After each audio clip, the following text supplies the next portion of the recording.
Hi everybody, really warm welcome to this Let Communities Decide campaign video call.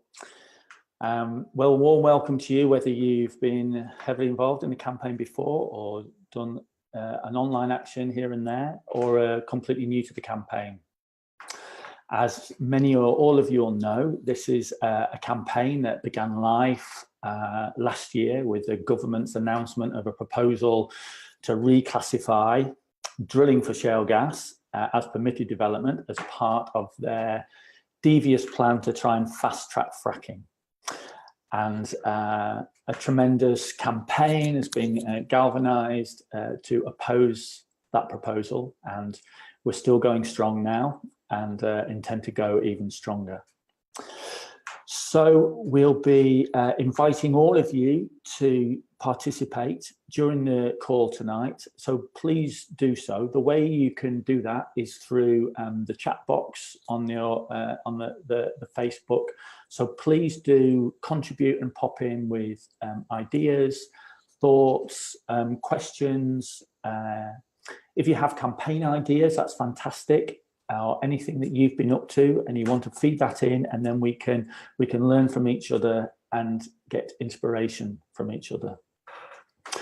The government held a consultation on this, and of course that closed a little while ago. The government's gone all quiet since then, and we're all intent on keeping up the pressure to make sure that this is a campaign we win together. So without further ado, I'll pass over to Fi, who's co-presenting tonight's webinar, and she'll tell you a bit about other guests we've got coming on. Thanks, Seb. Good evening, everyone. Welcome back to Let Communities Decide campaign in 2019. I hope everybody had a lovely festive period and is psyched up and ready for more campaigning this year. So my name is Fiona. I work on the Fossil Free campaign at Friends of the Earth. And we're really, really lucky to have two fantastic guests with us this evening. We're going to be explaining a little bit more about their activities shortly. And they are Gina Dowding, Lancashire County Council councillor, and the first to draft and pass a council motion against permitted development. So welcome to Gina. Really excited to have you on this evening. Gina is accompanied by Kevin Ogilvie-White, who is leading the light of Frack Free Exmoor, Contox and Sedgemoor, and a veteran of the council motion process in his area. So equally excited to hear some of the updates from him about what's going on in that area. So yeah, welcome everybody. Excited to have you here this evening. Thanks, Fi. So what we'll do is let's just run through the agenda for tonight's video call so you know what's in store. And just before that, I forgot to introduce myself. I'm Sebastian, Seb, and I'm working with 350.org on the Let Communities Decide campaign. I'm delighted to be doing that. So to the agenda then. Tonight we'll have an outline of the campaign. We'll fill you in on the current state of play and any campaign updates. And then like the meat in the sandwich of tonight's call is going to be council motions.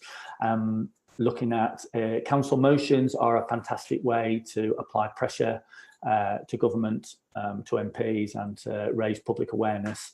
So we'll be looking at those in a bit more depth, and hopefully it'll equip and empower everybody, all of you, all of us, to be able to head off and get those underway in our own areas. As part of that, as Fi was introducing our guests, we'll be interviewing Gina and Kevin, who've made great strides in their own areas around council motions, and hoping to pick their brains for some of their experience and pick up tips from them. Then we'll be doing a short but intensive plug for the Let Communities Decide gathering, which is upcoming on the 2nd of February, and will be an all-day gathering for anybody and everybody, you know, who has been involved or is interested in this campaign.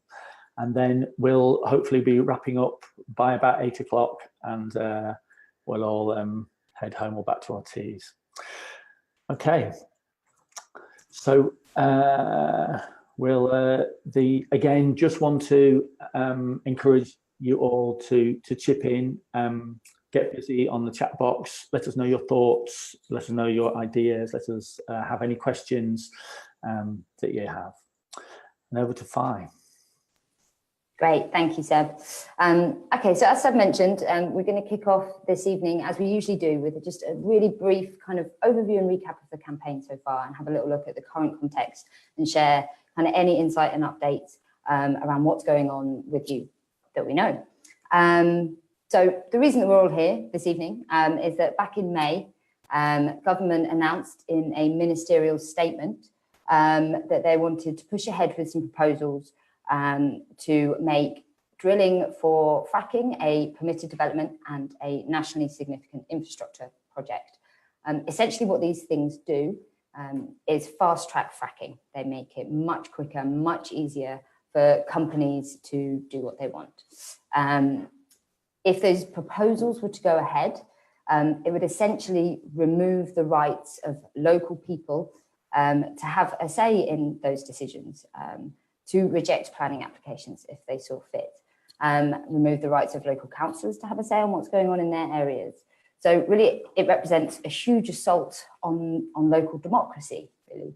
Not to mention that it would lead to the widespread scaling up of fracking in this country, the industrialisation of our countryside, the destruction of our environment, and contribute to global climate change.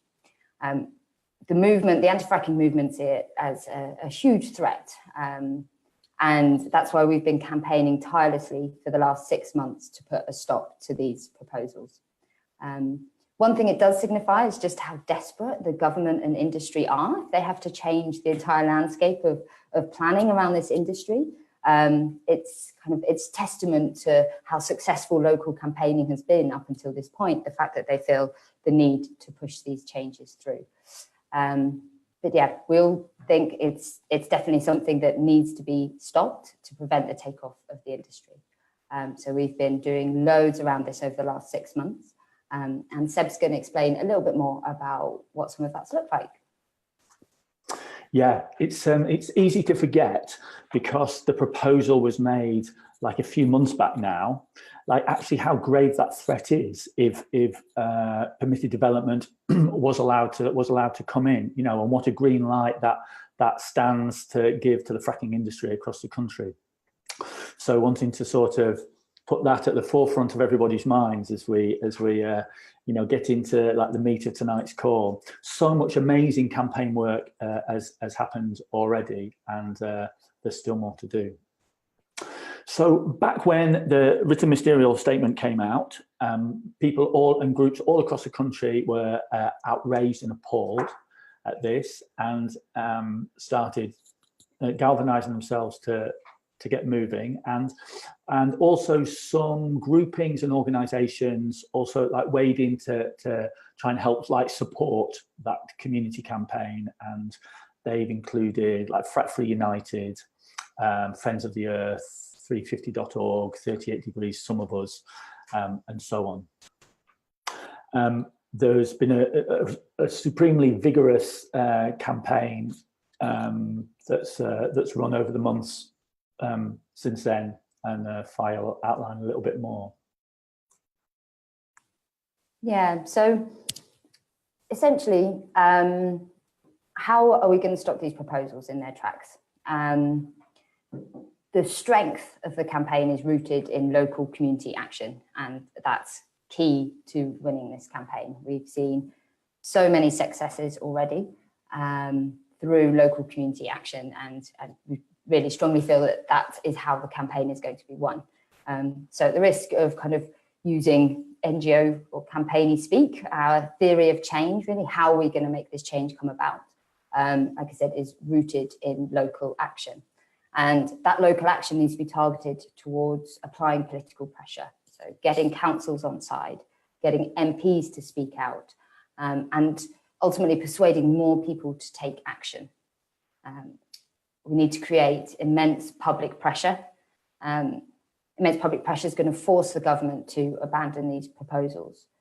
And local campaigning is central to creating objections to these proposals at all kinds of levels, whether it be at, you know, parish, district, council level, with your MP speaking out, or just creating a greater awareness amongst your communities, doing kinds of activities that are going to get local media attention. And at times we've seen national media attention around this issue, which is really fantastic. And, you know, we have strong evidence that ministers who are pushing forward with these proposals are taking note. They see the action that's going on the ground. They see what's happening at local decision-making levels. And we strongly believe that they're quite riled by this. They're definitely concerned. So we need to continue to build that pressure and make sure that they deem pushing through with these proposals to be as politically untenable as possible.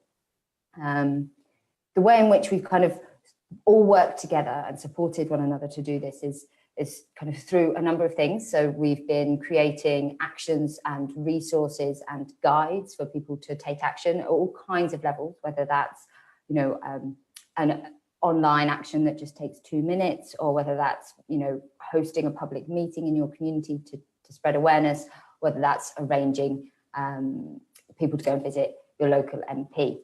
And all of those resources and guides are available on the Let Communities Decide website. That's letcommunitiesdecide.org. So you can go there and check out all of those. There's been a whole suite of things going on over the last 6 months. I would love to spend today just chatting about all the achievements that have come already, but unfortunately we don't have time, and there's actually still quite a lot more work to do. So we'll kind of crack on finding out more about that. So where are we at now? We've had kind of a good few months of sustained community campaigning. What does this mean for the current context? What's the current state of play? I think Seb's going to try and answer that a little bit now. Thanks, Fi. Yes, so there's no doubt, as Fi said, the government's been really rocked back on its heels by the strength of the response and resistance to their proposal. As many of you will be aware, the government ran this public consultation, and that closed in late October. And there was a tremendous amount of campaign activity was squashed into that period of time until the end of October. Since then, in some ways, like, it's all gone quite quiet. Everybody who's been campaigning so hard has needed a breather. And also the government has kind of retreated into their lair to consider their options. The public line is that they're like collating and considering the response to the consultation. In reality, most of us involved in the campaign feel that the consultation is unlikely to be the thing which swings a decision on this one way or another. That the government will ultimately make its decision based on whether it thinks politically it can get away with this or not, and whether the climate is agreeable enough, or whether it's too hostile and the game's just not worth the candle on this issue, and they're better off ditching it, even if that means some loss of face. So that's the reason why it's crucially important to maintain the pressure now. You know, we don't need to kind of go crazy and burn ourselves out, but just to keep on keep on kind of landing the blows, as it were, so that the government kind of remains under no illusions, you know, as to the strength of public feeling, and knows that like the campaign is no flash in the pan, and that we're here to stay and we mean business until they definitely ditch the proposal. If the government does decide to try and press ahead, it will do this through a means called secondary legislation.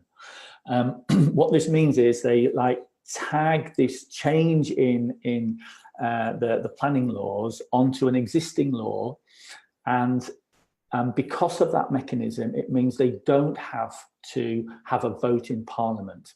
That's crucial because, of course, you know, it strips us as campaigners of a crucial lever.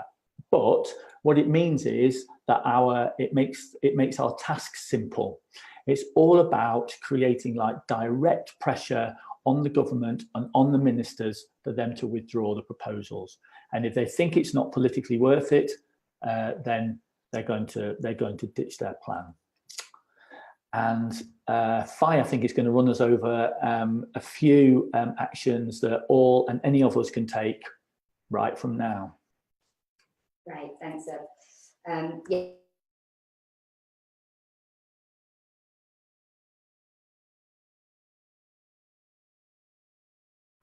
Sorry, thanks. Okay, thanks, Seb. Sorry, muted myself there.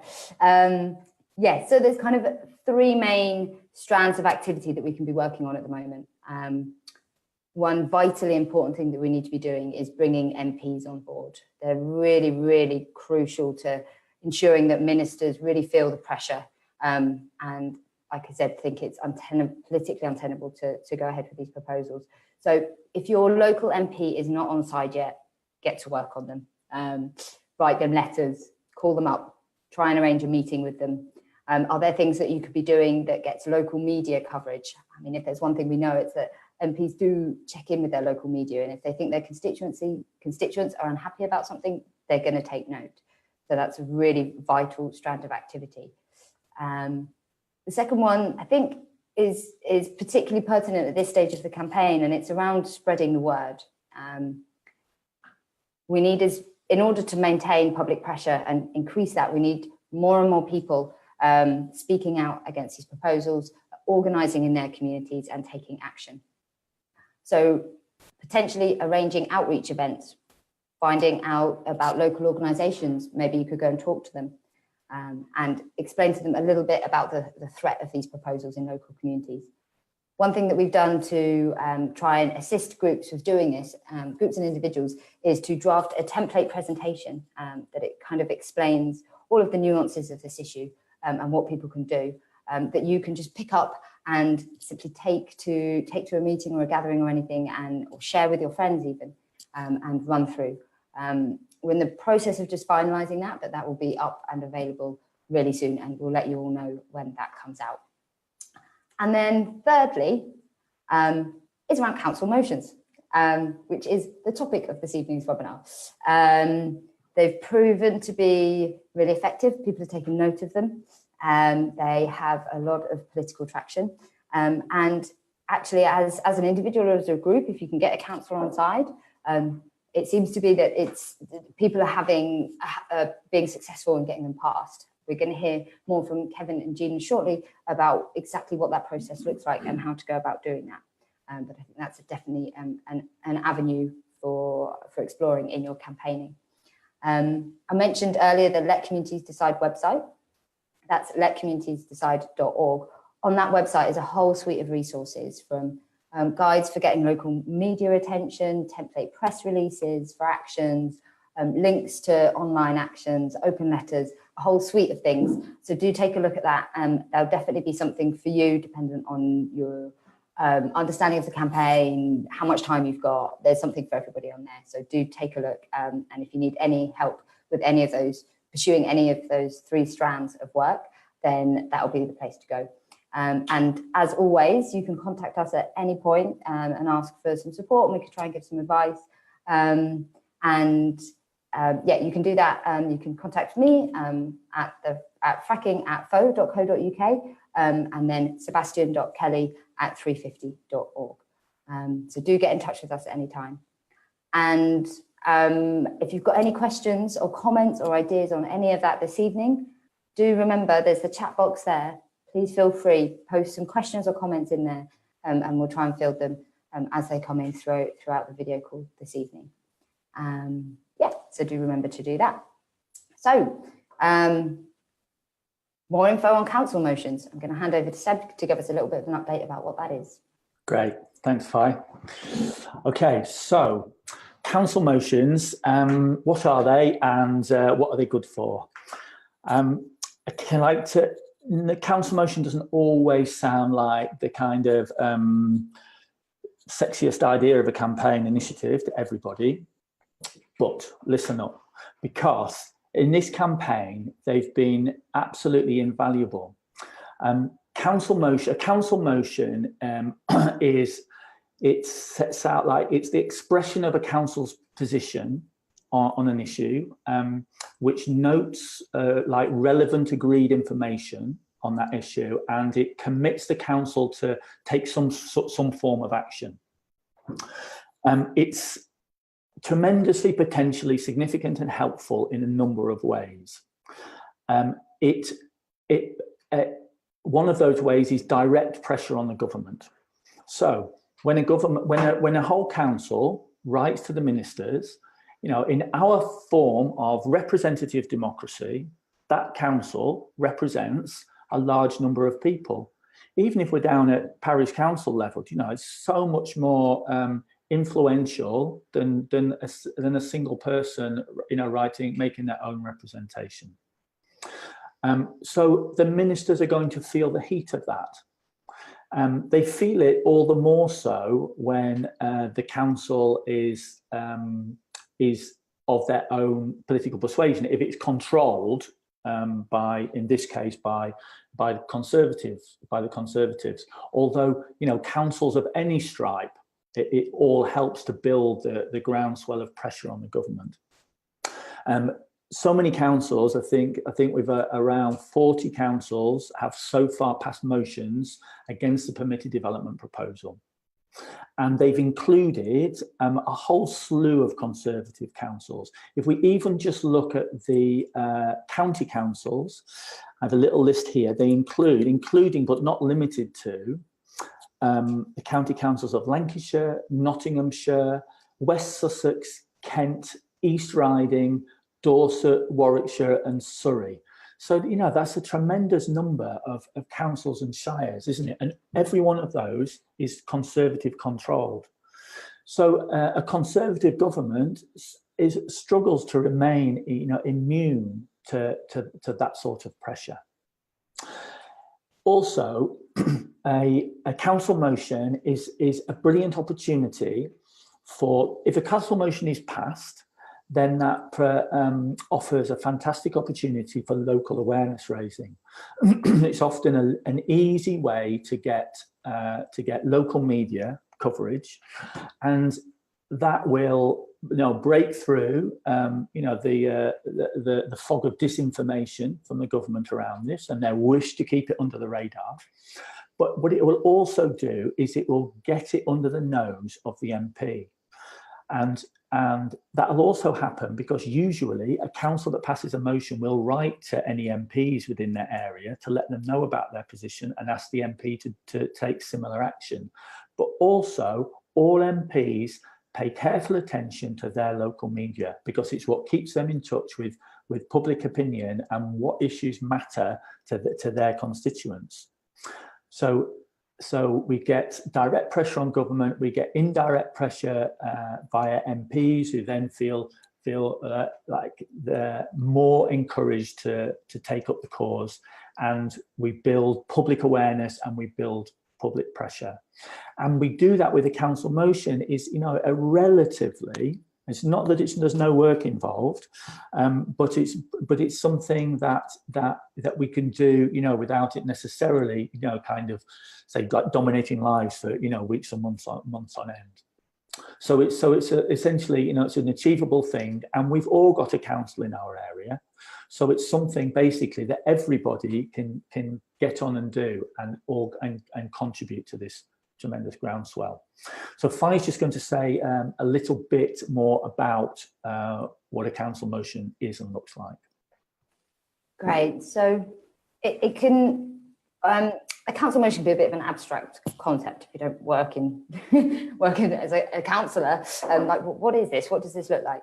And what we've actually done is created a guide, a really brief one-page guide that will show you a little bit about what a council motion looks like. And I'm just going to share my screen with you now. So hopefully everybody can see this at the moment up on my screen. So here we are. We've got a council motion. What does it look like?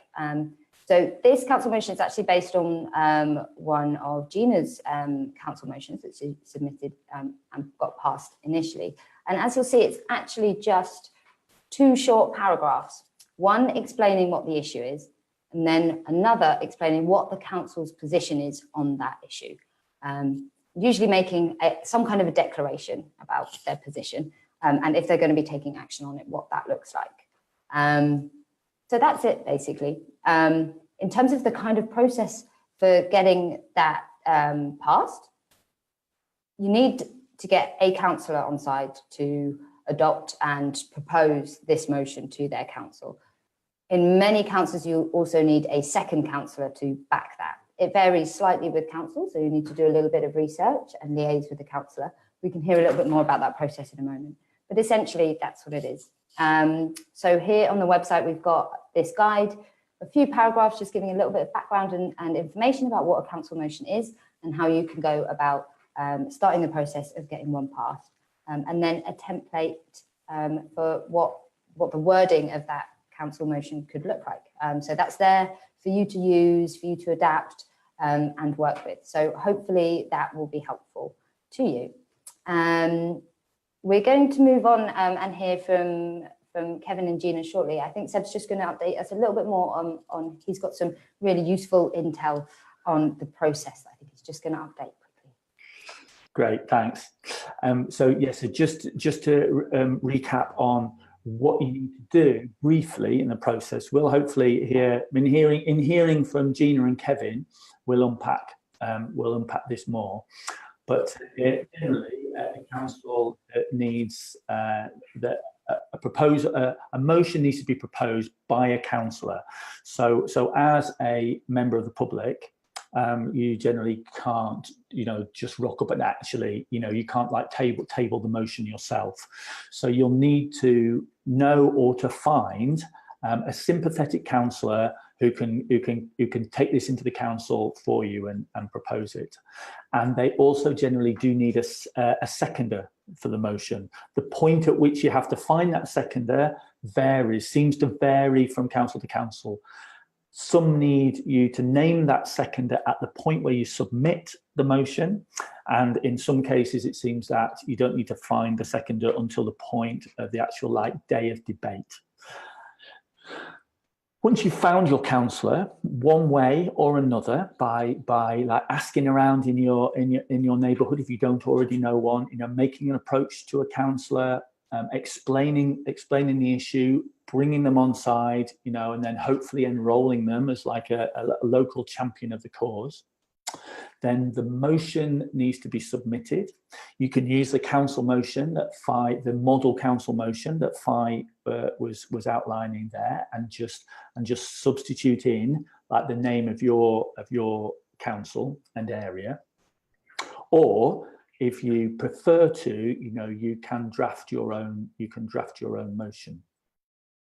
And then a date will be set where that will be debated in the debated in the council, and hopefully that'll be adopted, and then boom, it's a fantastic result for the campaign, locally and nationally.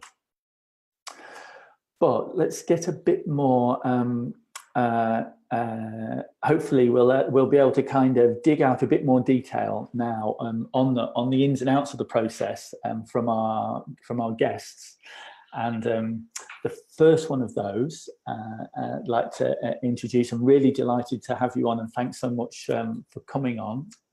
Is Gina Dowding, and as Fi said earlier, Gina is in Lancaster and is a Lancashire County Councillor, and it's Gina who passed the first motion that was like a dedicated motion specifically and only on this permitted development proposal, which was back in June, I think, wasn't it, Gina? And got that passed, which really is provided like the inspiration and kind of got that particular kind of, that particular permitted development ball rolling.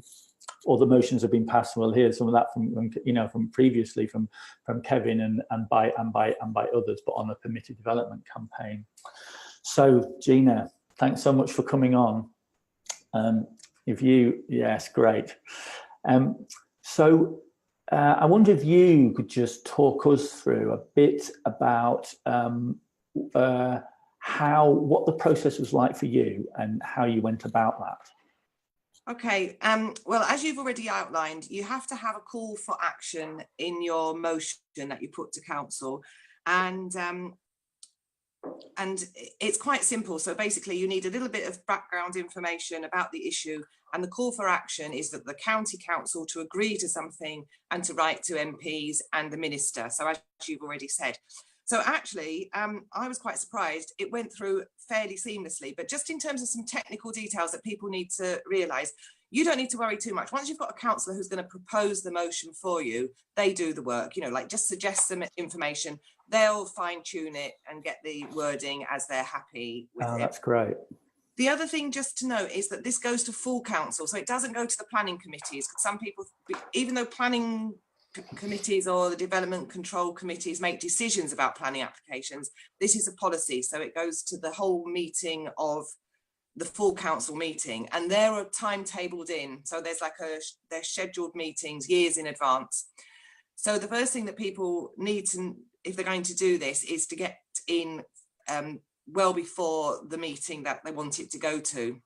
How long typically would you need to get that in advance? Would you need to get that lodged? So the motion has to be on the agenda and agreed at least 10 days before the meeting, usually, and then you've got to find your councillor, get them to do it, do the tweaking, submit it to the council officers for it to be agreed. So you need ideally at least a 3-week lead-in time, and it's just worth noting that I think it's fairly common across the country, like, so you're too late for January meetings, and then in February there's budget meetings.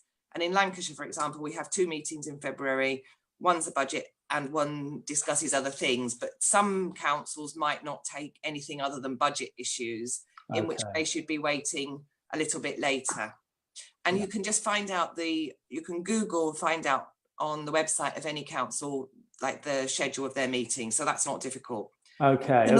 So that's something to just to sort of pause, just to lodge that for people. Like, you can just, like, if you go onto your local council's website, you can find the dates of their full council meetings, and then you can kind of, you know, you can sort of plan your strategic approach in relation to the meeting you want to target. Yeah, right. And then in terms of finding a councillor, I mean, you could write to your own local councillor, and it's worth saying, obviously, we know I'm a Green Party councillor. My motion was seconded by an independent councillor, but it was passed unanimously. And it's a Tory, as you've said, a Tory ruling group, but Labour would have seconded it as well, I think. And now that Labour have very clearly come out against fracking, I think it'd be fairly easy to find a Labour councillor to propose the motion in the first place. Okay. But even if your own councillor isn't a Labour councillor, it would be worth just looking again on the council's website. They'll have a list of all the councillors, who's who, what party, etc. So you can easily find the contact details of a councillor, and it doesn't need to be your own your little patch. It could be any councillor, because in some way councillors are looking to make their mark and do something in full council anyway. That's really useful to know then, that it's not just that you're necessarily like trying to attract the sort of reluctant attention of a councillor. No. Actually, they might be very kind of like potentially receptive, and also that it doesn't have to be the councillor for your ward necessarily, does it? You could go to any councillor you think might be receptive. That's really great. And then as part of what we're doing is trying to raise awareness. Once you've even got the motion, somebody to agree to do the motion before the meeting, you can do publicity. So anybody can then write to their own, anybody in the area can write to their own councillor asking them to support it, or you can write to all the councillors. Again, there's a list, and there's a way of getting a spreadsheet and getting everybody's email, and you can just say, once it's on the agenda, please support this motion coming up on such and such a date.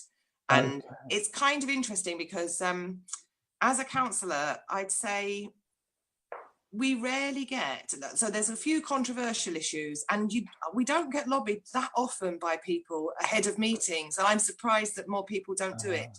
And so people do read those emails, so it's definitely worth doing. Again, that sounds like a bit of kind of gold dust, really. Yeah. Just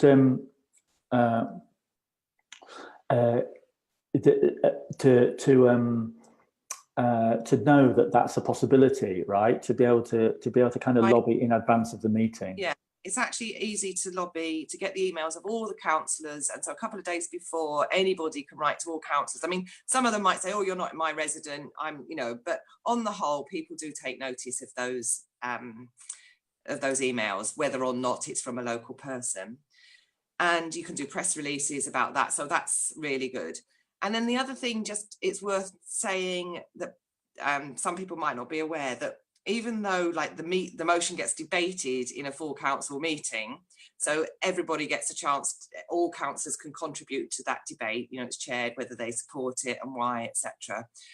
Invariably, the groups, the two big groups anyway, Labour and Tories, will have met that before that meeting, and they will have decided already. Sadly, I think that's why we talk about whipping, that they get whipped. So there are some councils that don't do that, but there's very few. So what I found is I can put a motion forward and I can prepare the best possible speech and the convincing arguments for the day, but it doesn't really matter what I say because the decision's already been made earlier that day in the party meetings. So it's well worth getting that information, getting any arguments to the groups before the meeting. And can I just ask, how would you best do that? Is that just a case of like emailing all the councillors involved and making the case, basically? Yeah, a few different arguments. And I'm sure Kevin's got things to add, but I was just thinking that, so some councils, I mean, here in Lancashire, we're really affected by fracking, and some councils might not yet feel the pressure that fracking's, imminent, or that the industry is knocking at its door.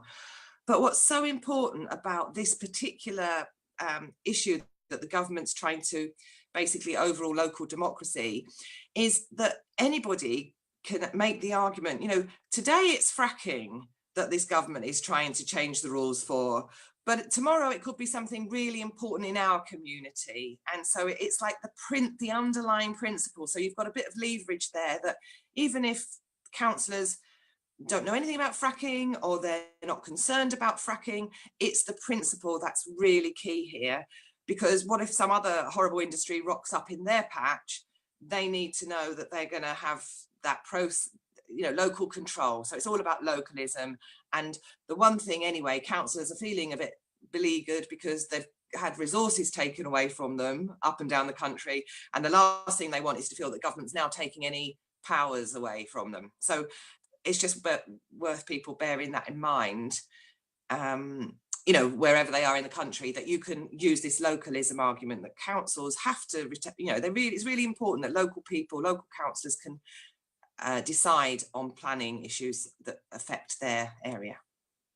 Yeah, that's a fantastic point, Gina. Thanks. And I see, like, both it is part of the outrageousness of this proposal, isn't it? That it is completely like stripping away and undermining local democracy and denying local communities a voice.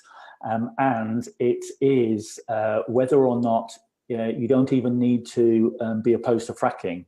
In fact, to appreciate and stand behind the rights of local communities to have a voice and local authorities to be able to have some jurisdiction over their area. Yeah.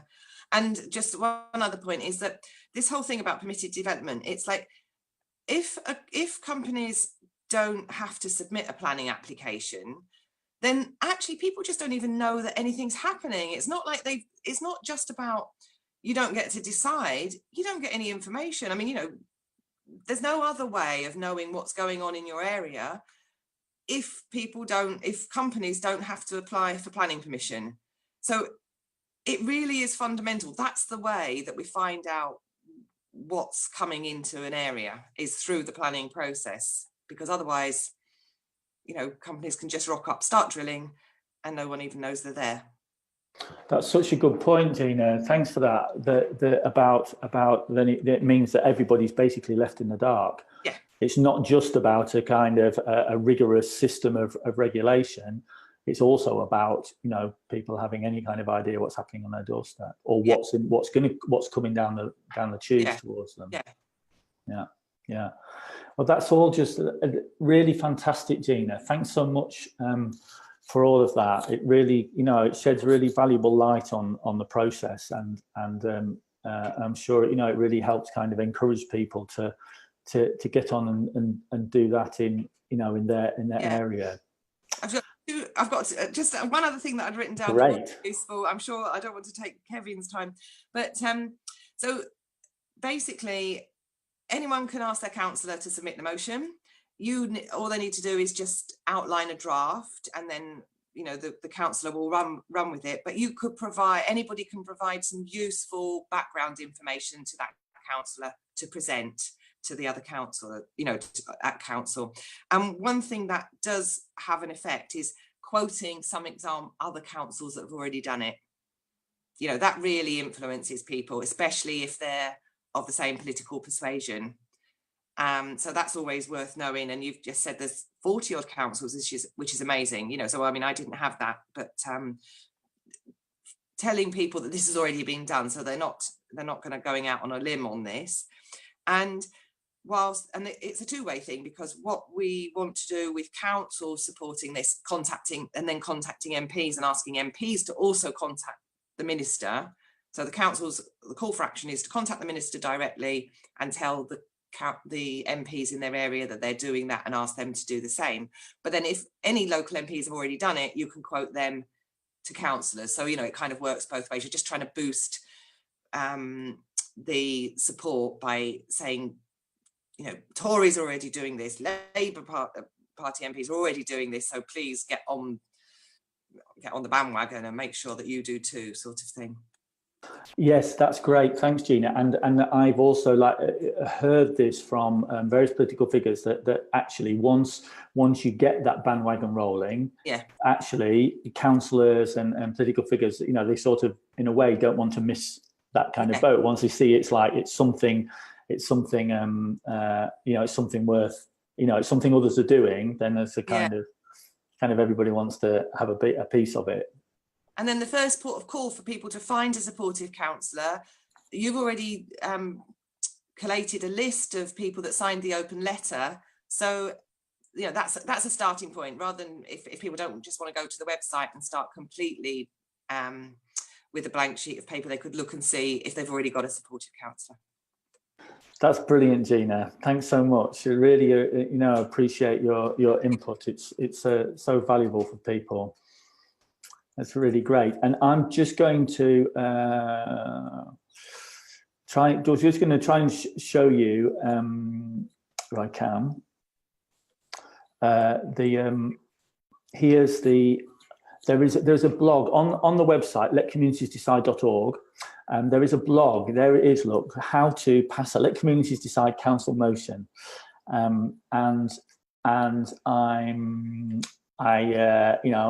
it's got some of the information, some of the stuff we're going through today. So it's a good little a place you can go and check in about that.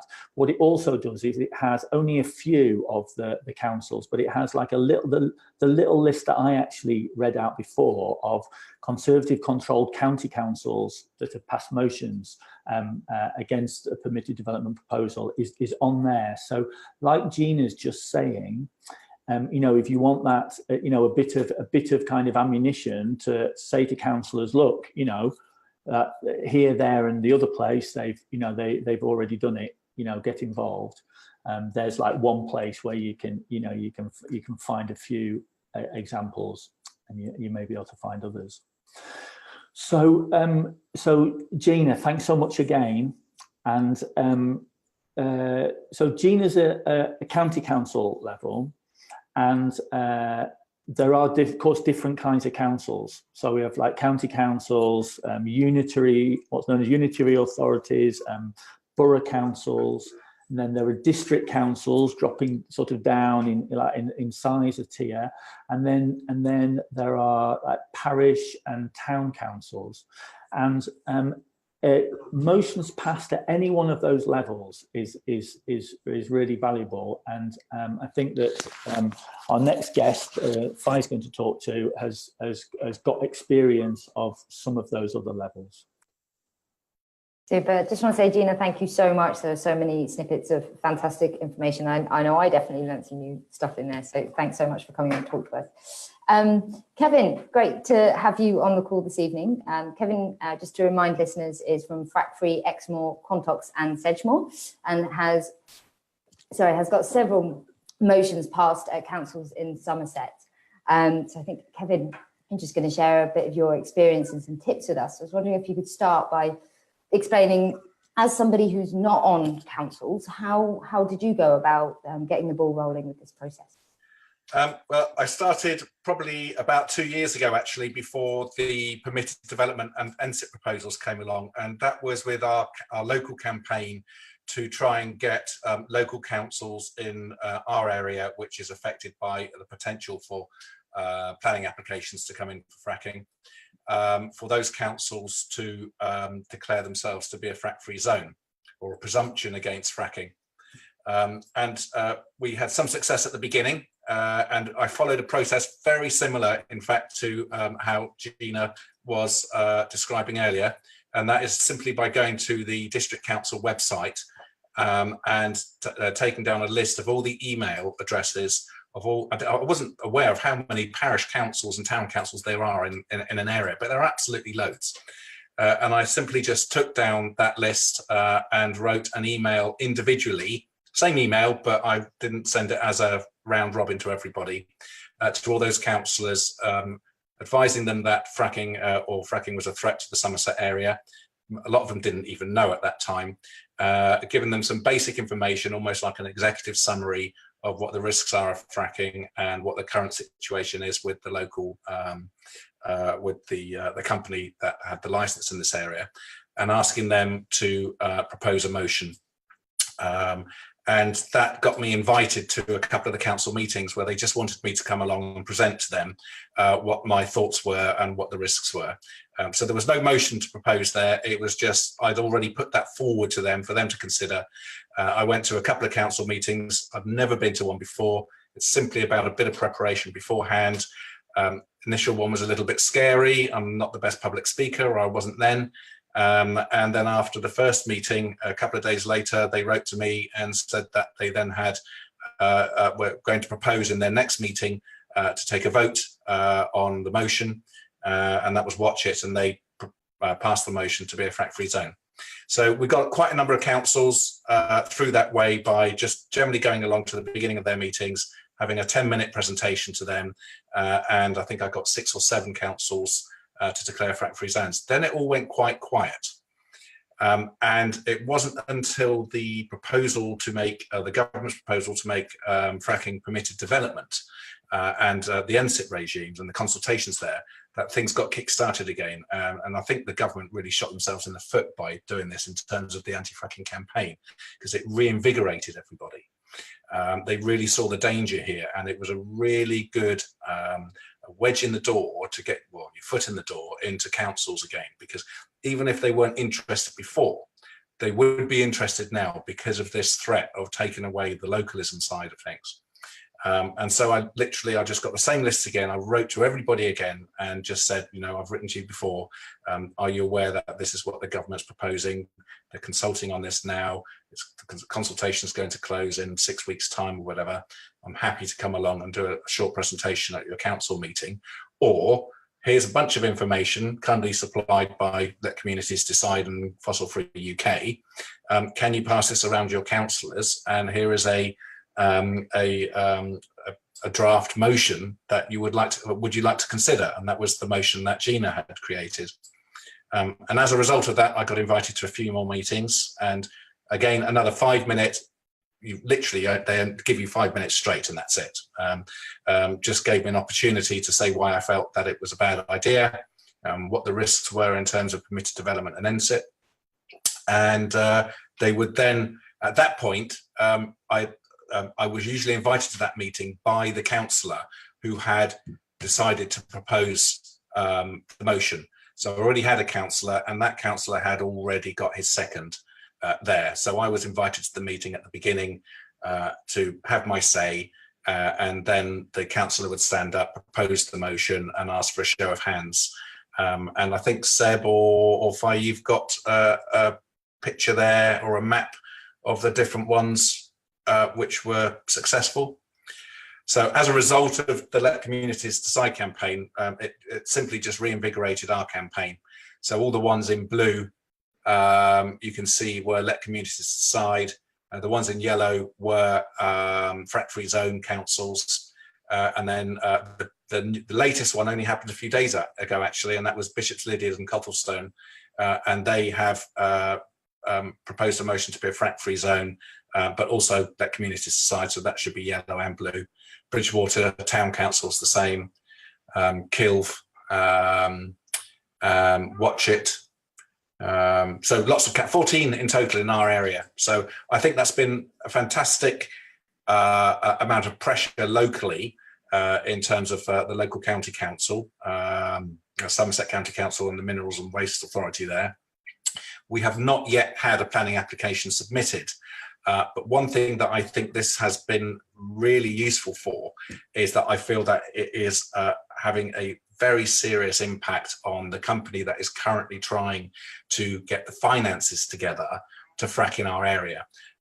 They're a limited company at the moment, a little private company, and they're trying to raise funds by floating on the London Stock Exchange. And all of this information, we've had great local coverage in newspapers as a result of all these councils. And he's currently trying to raise the finance to put his plans together. And he's shortly going to be listing on the London Stock Exchange. And yeah, pretty much got it on good authority that he's having difficulty raising that capital and getting the investors behind him at the moment. It's not to say he's not going to float, but you know, everything helps, and this has been particularly useful. Kevin, that's amazing. Thank you so much for giving that update. I mean, I'm feeling really inspired. I think it's absolutely incredible what you've managed to achieve over the last few years, I think. Yeah. Thank you so much for that update. We've actually just had a question come in from a listener for Kevin. Have you got a copy of any of the speeches you've given to councils or any of those things that you could share? Oh, fantastic. Absolutely great. Okay. So these are just little notes which I've made. So it's just a little bit about myself, just a few notes about yourself, why it's important to you, what the local situation is right now in terms of what's the company that has the pedal license, what's their current position, and then the risks around the threat of the government getting its permitted development and NSIP plans through, and why that's important. And literally you only have 5 to 10 minutes to talk, and it goes so quickly, so you need to prepare beforehand. Just talk. I mean, I'm a terrible public speaker normally, I'll just go to pieces, but since I've been starting this campaign, I've just got so used to it now, I hardly ever think about it. But you just talk in front of the mirror, just make the notes, read it 4 or 5 times in front of the mirror, and then you're prepared. You go in there, nobody really barracks you or gives you a hard time. And as I say, it's the permitted development and the NSIP is really galvanizing people in councils right now, and it's worth just writing en masse. And the other thing is about being a local to that council. If you write to those councillors in your area, it doesn't have to be your local councillor. If you just say that you're representing the local frat-free group, that means you're representing the whole of that county or whatever. You don't necessarily have to be from Bishops Lydeard or from Watch It or whatever. And then you can write to everybody and just say, you know, I'd like to make a presentation on behalf of. I would say only half of those councils actually requested me to be there to do a talk.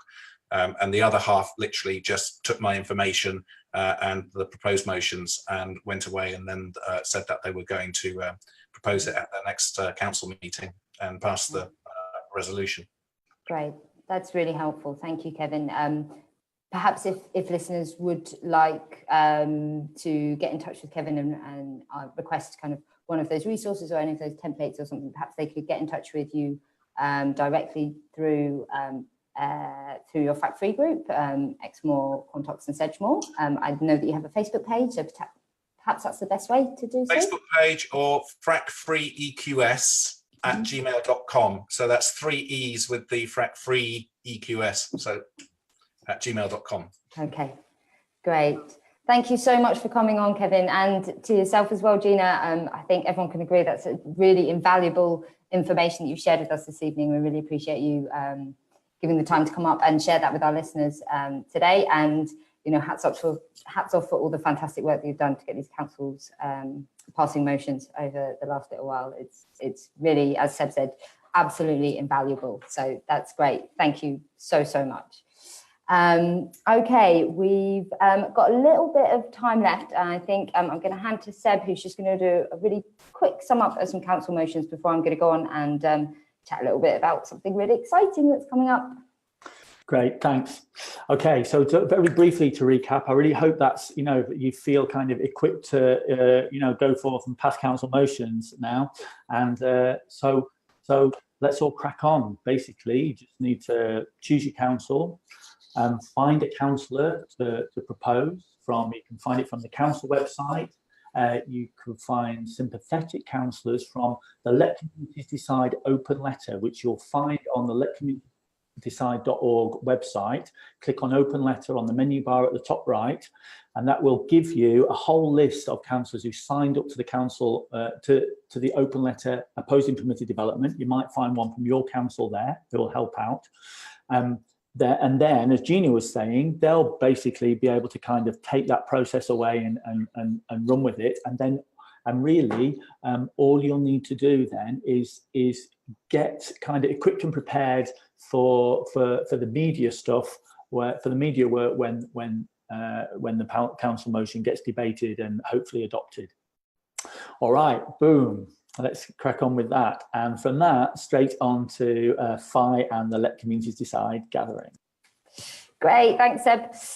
Okay, I've got a really important date for your diaries. Hopefully some of you have already seen this already. We've sent a few emails and social media posts about this, but on the 2nd of February, so that's in kind of like 2.5 weeks' time, we're going to be hosting a Let Communities Decide gathering. It's going to be a one-day gathering in London at the Friends of the Earth offices. We've got a nice big space there where we can all get together. We can chat about what's worked in the campaign, what we found challenging. We can share tips and skills, and we can try and put in motion some stuff moving forward that's going to maintain the pressure on the government to the point that we win, which I'm really confident that we're going to. So the gathering is open to anybody, regardless of how involved in the campaign you've been. So we're currently planning kind of a schedule that's going to work for everybody. So even if you haven't really done much, you've done no offline activity, maybe you've kind of like done an online action or something, but you want to get more involved, then this will definitely be the gathering for you. Likewise, if you've been plugging away, passing council motions, speaking to your MP, doing all kinds of things over the last few months, I think this will also be a really valuable space to meet up with other campaigners who've been doing similar things, share some learning and help us map out what the next few months on this campaign is going to look like. We really want as many people there as possible. We know that so much of the expertise and insight for this campaign and all the key successes have come from people working in their communities from the grassroots. So we really want to create a space where we can all learn from each other. So that's what's going to be happening on the 2nd of February. There's a Facebook event with an Eventbrite sign up attached to it that is currently doing the circles all over social media. I'm sure we can put a link to that event in the chat box now so that you can sign up if you haven't already done that.